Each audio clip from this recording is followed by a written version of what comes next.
prof. Mais Ah non, je Search pense and que c'est une Destroy, bonne définition. voilà, c'est... Ouf, Search quand and j'ai dû faire Destroy, les oh là là. screens, j'étais en mode... Attends, est-ce que Regardez ça comme passe? cette couverture est magnifique, hein, franchement. Avec le beau bandeau Atsushi Kaneko, Soil et Desu réinterprète Osamu Tezuka. Alors moi, honnêtement, je l'attendais beaucoup ce titre, hein, parce que forcément, Kaneko, moi j'adore, hein, je lis depuis Soil, j'ai lu Webtoon, enfin, j'adore son trait.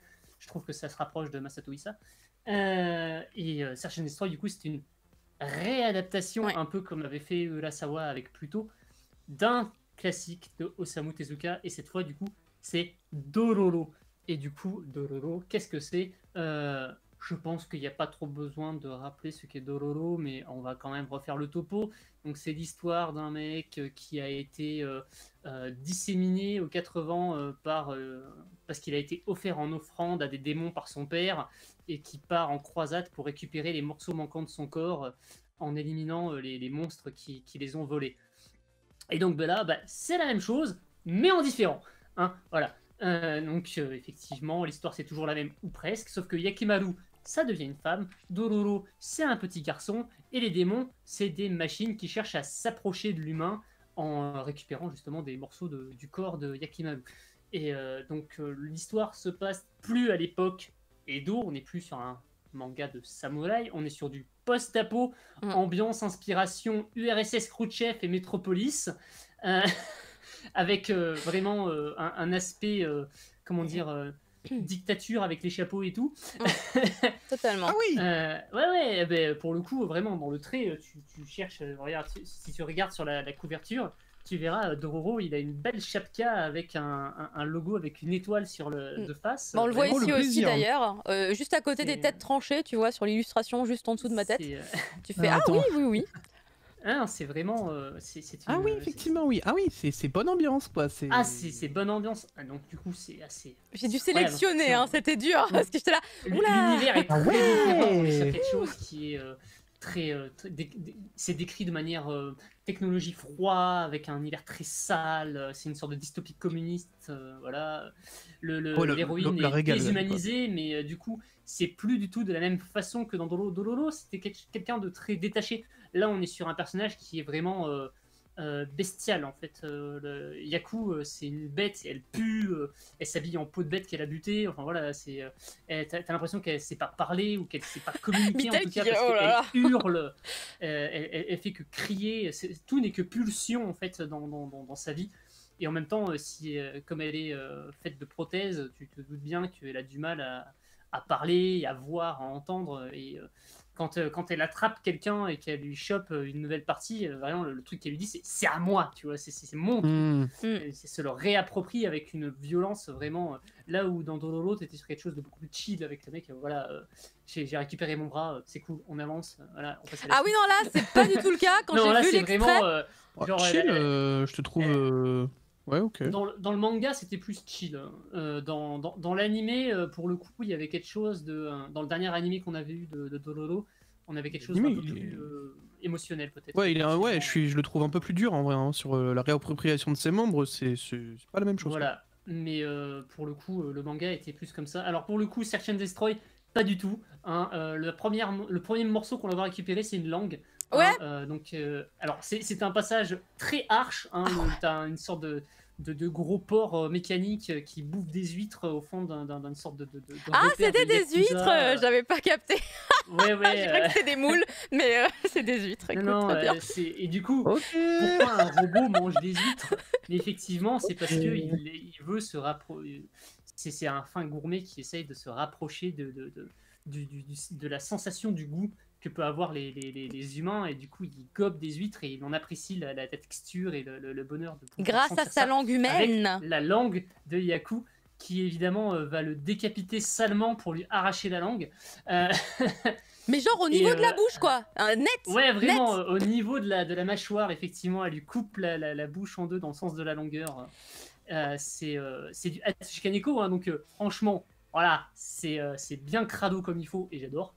On est dans un noir profond, sans aucune trame. Ça rappelle Charles Burns, hein, voilà, forcément, c'est complètement son style. Hein, avec Area 51 de Issa, hein, que j'adore. Hein, lisez Area 51, c'est génial. Et effectivement, ça en fait quelque chose de très différent hein, par rapport au Doro. Si vous avez lu le Dororo qui a été réédité par Delcourt Pontiam, c'est pas du tout ça. Hein. C'est vraiment quelque chose qui n'a rien à voir. Et pour le coup, ça vaut vraiment la peine d'être lu parce que l'univers est poisseux et sale, mais on est sur il y a une vraie intrigue qui se forme derrière. On n'est pas sur juste une histoire de vengeance et de récupération des corps. Il y a vraiment une histoire avec l'ambiance et l'univers dystopique qui est créé derrière. On se doute qu'il va y avoir un lien avec sûrement le père de Yaku, forcément, parce que c'est quand même ça le concept de base de Dororo. Mais il y a effectivement quelque chose qui se construit dès le tome 1. Je suis très curieux de voir jusqu'où ça va aller avec le tome 2. Maintenant, je sais que je vais adorer ça parce que c'est Kaneko. Après, si vous aimez pas la violence, cassez-vous, hein, c'est vraiment pas pour vous.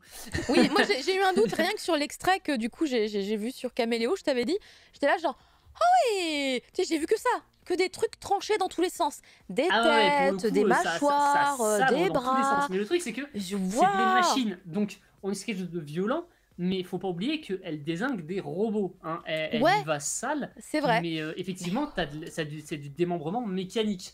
Mais par contre, quand elle ouvre un robot en deux, effectivement, tu as de moult détails avec l'armature, les diodes qui pètent dans tous les sens. Plein de détails. En même temps, le trait de Kaneko est incroyable. Hein. C'est très détaillé et en même temps, c'est extrêmement abstrait. Il y a une fluidité incroyable dans le découpage.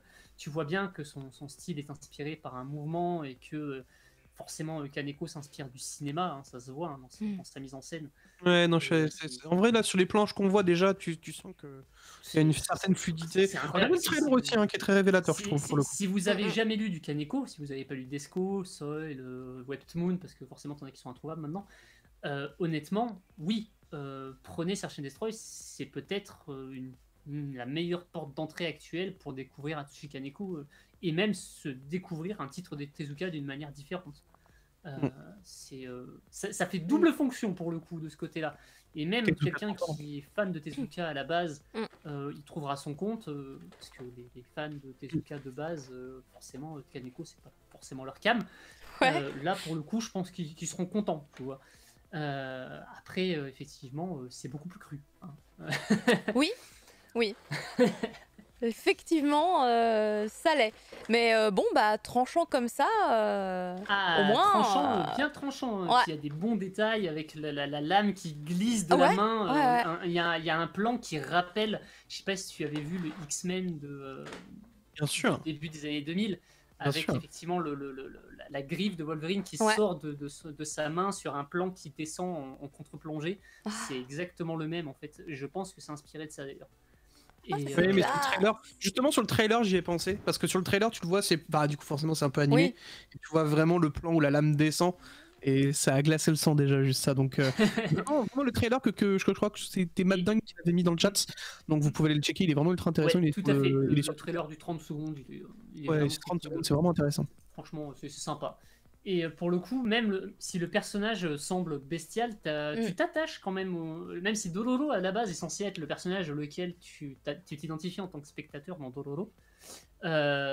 Effectivement, moi je me suis beaucoup plus attaché à Yaku pour la peine, parce que il y a un côté très...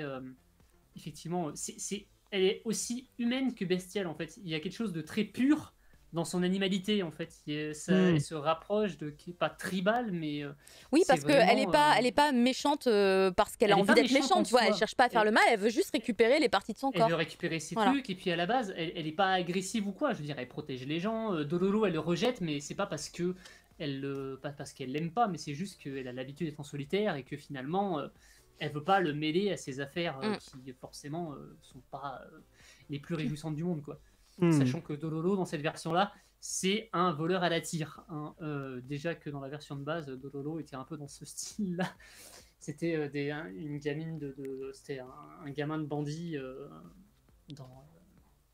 dans les montagnes et effectivement il se retrouvait orphelin. Là on connaît pas trop son histoire mais effectivement Dororo vit dans les égouts, ses potes, il dort au milieu des rats, littéralement. Hein. Genre, il y a une scène où tu le vois dormir avec des centaines de rats autour de lui qui lui tiennent chaud, en fait. Genre, c'est sa famille.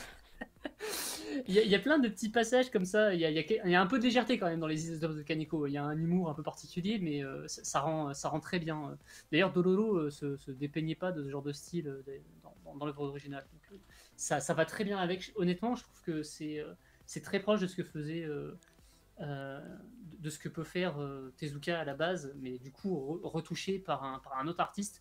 Et finalement, même si dans la démarche ça se rapproche de ce que fait Urasawa sur Pluto, on n'est pas du tout dans la même veine ou la même idée, parce que finalement, en termes d'ambiance, c'est plus proche de l'original que aurait pu être Urasawa avec son style polar très sombre, presque déprimant par moments. Là, vraiment, même si c'est violent et différent, on a quand même un style et une ambiance qui se rapprochent de ce que faisait le maître. Donc voilà. Ok, bah, merci beaucoup pour ton avis, ta review sur du coup le premier tome de Search and Destroy, que on rappelle, hein, c'est pas tout à fait une réadaptation, mais quand même officiellement en tout cas inspiré de Dororo, puisque c'était le but, hein, c'était de remettre au goût du jour avec une ambiance totalement différente les grands classiques. Ça vient du Tezukomi à la base. Voilà, c'est ça, exactement. D'ailleurs, le premier chapitre est dans le Tezukomi qui était publié qui était sorti chez nous. Oui, tout à fait. Mais en tout cas, c'est pour dire que c'est un truc officiel, mais on ne faut pas s'attendre à un copier-coller puisque c'est pas le but. Voilà. C'est absolument pas le but et du coup, c'est très efficace. C'est une réécriture. Comme tu réécriture. nous le disais. Réécriture, c'est le meilleur terme, effectivement. Et je me dis que ma répartition des reviews est trop bizarre puisque là, on change d'ambiance. Non, oh là là. Là, on se lance. Non, c'est pas. C'est pas ce que tu crois.